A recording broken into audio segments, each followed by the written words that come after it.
que les négociations, comment dirais-je, les États-Unis et la Russie, qui sont en fait les vrais partenaires, les vrais maîtres du jeu de ce qui se passe en Ukraine, se parlent. Ça, en soi, c'est pas un scoop. Non, on rappelle toujours. Dans chaque conflit, il y a des négociations en coulisses.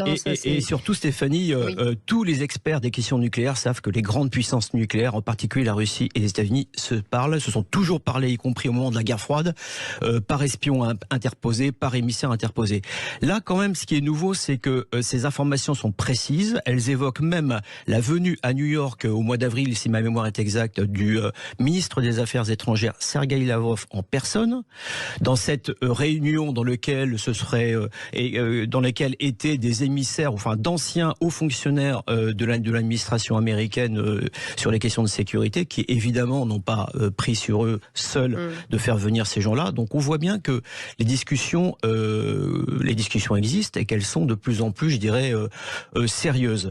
Le fait qu'elle fuite dans la presse, est-ce que ça a une incidence? Parce qu'on imagine il y a quand même d'autres partenaires dans l'affaire. Alors pourquoi elle fuite, à mon avis? Pourquoi elle fuite, à mon avis, c'est justement pour envoyer le message suivant: les États-Unis ne veulent pas officiellement escalader le conflit en Ukraine. Et le débat porté avant Vilnius sur l'Ukraine et les alliés européens de l'Ukraine, qui sont relativement, même assez agressifs, évidemment les Européens de l'Est, les Polonais, les Baltes, mais également un nouveau venu dans ce camp des agressifs, si l'on peut dire, c'est la France d'Emmanuel Macron.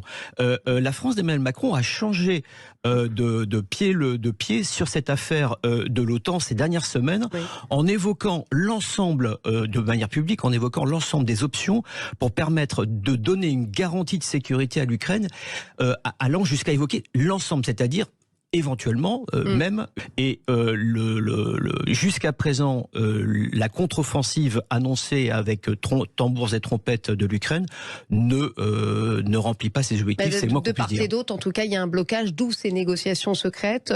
On ne peut plus avancer. Alors, ce qu'on voit aujourd'hui, c'est que les Russes... On parle dans la presse de ces fameuses mines aux frontières qui empêchent les deux camps d'avancer, mais enfin, j'imagine qu'il n'y a pas que ça sur le terrain. Alors, ce qu'on voit aujourd'hui, c'est que les Russes sont à nouveau dans une position favorable. Ils sont aujourd'hui dans la position du défenseur.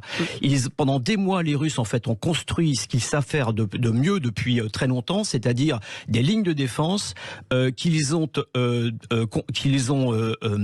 comment dirais-je, installées, notamment avec leurs atouts favoris, de l'artillerie et aussi de la guerre électronique.